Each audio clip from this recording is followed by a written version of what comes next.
Notts County away. Gary, how do you focus on the practicalities of not conceding late goals without sort of mentally the players dwelling on it? Because I suppose that's been one of the focuses this week, if you like. Yeah, I think if you look at all the games that happened this week, there's always quite a few goals that are scored after 90 minutes. It's at the time when teams, if they're not 2-0 up or 2 goals up, the opposition throw everything, including their goalkeeper, like they did, Newport did, into the penalty area for a last gasp effort. And although we tried hard to defend that last 5 minutes of extra time, unfortunately it dropped to them, and they did get that goal. So you have to forget it, you have to learn from it. Of course, we had the review on the Monday, and we had a good look at it. So there was 2 or 3 mistakes that went on just before they put the ball in the back of the net. And generally, if you make 3 mistakes on the trot in any one move, that will lead to the opposition scoring. So we was able to identify the problem, 3 problems on this occasion, but and hopefully it won't happen to us too many times. I mean, you said there about 2 goals. I suppose that goes back to one of the themes of last season when you were strong and you could actually get those 2 goals in a game to ensure that teams couldn't come back. I mean, is that something that you can realistically ask the players to do this season? Well, of course, you ask them to do that. Hopefully you won't mind chaps scoring 2 goals, but I mean, it's like football's not like that. And you have a good opposition, strong opposition. It's higher opposition than it was last year, and we have to learn to cope with that, and we have to learn to get that second goal once we've got the first one, rather than just try and see it out. I mean, the lads are not consciously thinking 1-0's enough, but opposition are good enough to throw men at you, throw crosses, hit the ball in, especially teams like Newport that where that's their game, hitting that early ball into the box and trying to keep it alive and trying to get an opportunity. Another important game this weekend, 3 points at stake, but Scott Brown said something very interesting about your psychology the other day. He said, by the time you go into a game, you will have the players convinced it's a 7-pointer. I suppose that's sort of goal difference as well at stake, isn't it? Well, if he thought that, he should have made the save, shouldn't he? And we'd have beat Newport. 7-pointer, bang, I saved it. That weren't his fault, by the way. But you have to... It is... Mathematically, they are 6-pointers because, from a 3-point gap, it goes to, like a 6-point gap. And when you look at it, it's always hard to work that out unless you see it on the page. But we need to put distance now between teams that are below us, and it's good that we've got more teams below us.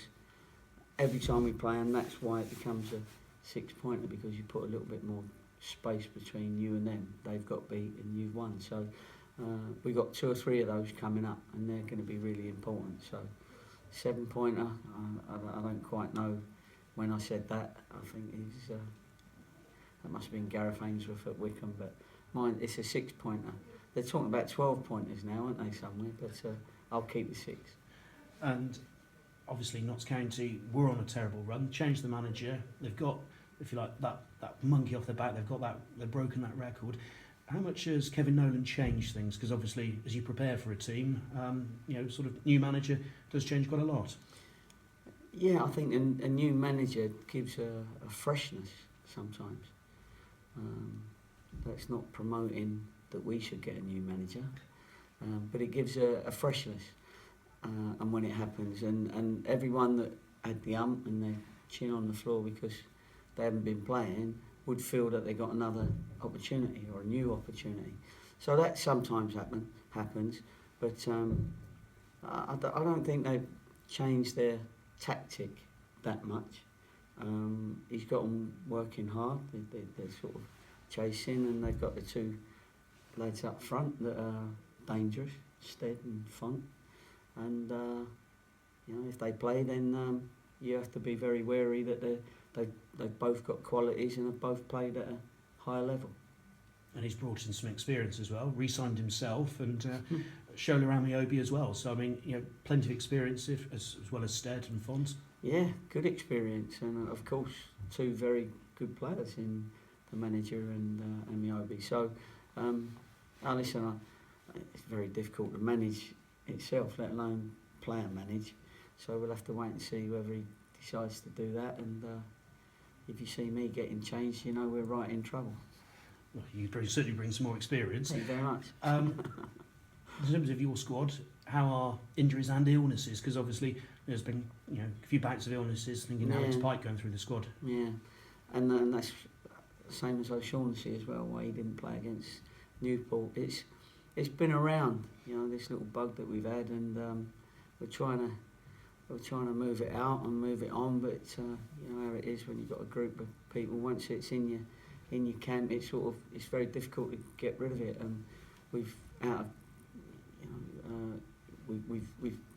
been around the place making sure that we deep clean, and we've had the professional deep cleaners in, and so we're doing all we can. But once a bug's in, it's very difficult to move out. So we've had it around for the last 3 weeks really. So it's credit to the lads that a few of them have played not feeling well, and a few have been unable to play during the time when we picked up some decent points. Is Tim Plavetic still with you? What's the situation with him at the moment? Yeah, he's still with us. Dan O'Shaughnessy is still, I think he's training today, but he's been off, and obviously, like with Pikey, it leaves you pretty weak.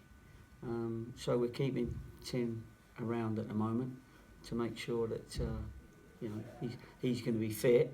He's not had no illness or anything, so we'll have to wait and see how Dan O'Shaughnessy feels. But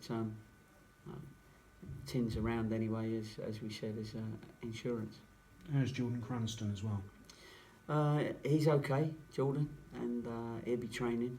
So we had a scan on his knee, and it didn't show up anything that was a problem.